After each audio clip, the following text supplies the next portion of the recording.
We're back on Colorado and Company. Thanks for staying with us. You know, age is one of those facts of life we all have to deal with, but with it comes the issue of weight control and simply staying healthy. And for many of us, hormones is just icing on the cake when it comes to accepting those facts of life. So true. The LexiLife program is a brain and body diagnostic and treatment system designed to optimize your quality of life.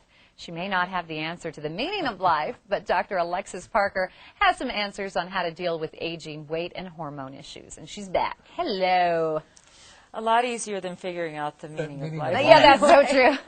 So, you know, most people think that weight is controlled by diet and exercise, but hormones really play in the role with your weight, right? Yes.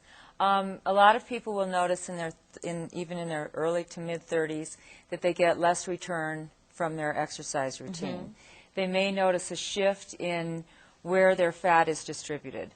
The first thing that I think a lot of women notice is that they get a little more fat around the midriff. And that can be due to hormonal shifts. Your progesterone levels start to fall. In your late 30s, your testosterone levels start to fall. And testosterone helps build muscle. And so that's why sometimes that's the first thing that's noticed. All right, so give me a typical scenario of the symptoms. You mentioned maybe women start noticing around their waist, but what are some of the typical symptoms that people go through that might be linked to their hormones? The other thing besides the estrogens and progesterones would be thyroid. Thyroid disease often shows up in the 30s, and there's a lot of undiagnosed hypothyroidism. We call it type 2 hypothyroidism.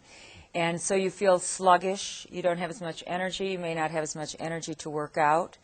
As your estrogen, as all of your hormone levels fall, which happens and starts to happen in your mid-30s, your metabolism shifts, so it slows down. And that's when you notice a shift again in the distribution and also in weight. Got it. So you're saying that the hormone symptoms start in the 30s and you gain weight by your 40s. Yes. In menopause, the average woman gains 20 pounds. 20 pounds. All right. Well, let's talk about the hormones then. What hormones actually impact the weight gain for women? For women, it's estrogen and progesterone. Okay. And I mentioned thyroid. But what happens with estrogen is you change the way that you metabolize your estrogen. So you may not even be in full-blown menopause. You may not be having hot flashes and night sweats. But you'll notice that your weight is now around the middle. And it's because of the way that you metabolize the estrogen. Instead of making as much estradiol, which helps you burn fat, you make more estrone. And so that estrone collects around the middle. It creates inflammatory chemicals that also change the way you metabolize your food. I imagine there's light bulbs going off for a lot of people out there. They're going, man, I've been working out. I really watch my diet, but I am not able to lose any weight, and it's got so much to do linked to hormones than anything they're doing in terms of physical or diet. And there's other hormones. It's not just the sex hormones that affect weight. Stress is a huge factor in our lives today. And when cortisol levels are up, you will also gain weight because cortisol and insulin balance out. And if you make too much insulin, people who eat too much white food, too many carbohydrates, will tend to have something called insulin resistance. And if you make more insulin, you'll also have difficulty losing weight. So it's a connection between the brain. Right up here, it starts up here. Your brain communicates down here, and you see your waist getting fatter. As you need glasses, you may see that the fat is getting distributed in a different way. Maybe your thyroid. So all of these things tie together, and this is the little age doll. And if you stick the pin in the right place, but only I know where the pins go, you can beat some of these problems. Is that also the same for men then? Yes. Okay. What men may notice a decrease in their workout routine. Without testosterone, as your testosterone levels drop, you may not only notice it in your sex drive, but you may notice it in the return from your workouts.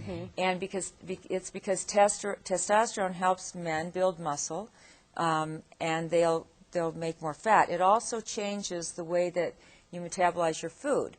You'll take more of your sugar and protein and turn it into fat if you have low testosterone levels. So that middle-aged gut in a man or a woman is very, very often hormone related. Wow. All right, now, you know, sleep, we talked about stress is such a big part of our life, and I think the lack of sleep or not very good sleep is also a huge part of our life. And how does that affect our hormones and our weight? Well, I always tell my patients that you have to sleep to lose weight. One of the reasons is because you need your melatonin levels drop as you age also. So your melatonin helps you make T3, which is one of your thyroid hormones. So if you don't sleep well, you don't get that restorative sleep, your human growth hormone is affected, your thyroid is affected, and again, you may find that no matter how much you work out, you're just not in balance, and so you don't lose weight. How much sleep should we get then a night? Oh, at least 8 hours. At least 8 At hours. I am least. so At messed least. up. I know, I'm lucky if I get 4 or 5. At least 8 hours. Now that will catch up to you as you get older. Yeah. Right now you can deal with it, but as you get older, 4 or 5 hours of sleep is not enough. No, not at all. I mean, it's not enough for me right now, trust me. What about thyroid, though? I mean, people with thyroid problems, as you mentioned, they gain a lot of weight. What's that about?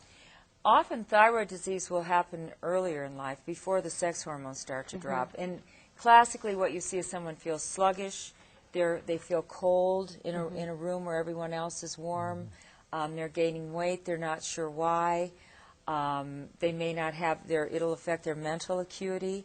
All of your hormones affect your brain. And it's really, I like to refer to it as, or actually I think last week I said Pam Smith refers to it as a symphony. And along with diet, exercise, lifestyle, hormones are very important in creating the quality of life that we want as we age. Wow, Interesting. very important stuff. Thank you for coming back much. on. You're welcome. Appreciate it. interesting. Improve your life quality and longevity. Give LexiLife a call at 303-782-5026 or go online to LexiLife.com. If you call and mention Colorado and Company, LexiLife will provide a free health consultation with Dr. Parker. That's a $125 value. And you'll receive 10% off their lab fees when you sign up for a treatment program. You can attend a free seminar on Wednesday, November 14th at 6777 East Hampden Avenue. Learn about how to deal with menopause. It begins at 6:30 p.m. You can RSVP by calling LexiLife at 303-782-5026. LexiLife paid for this segment.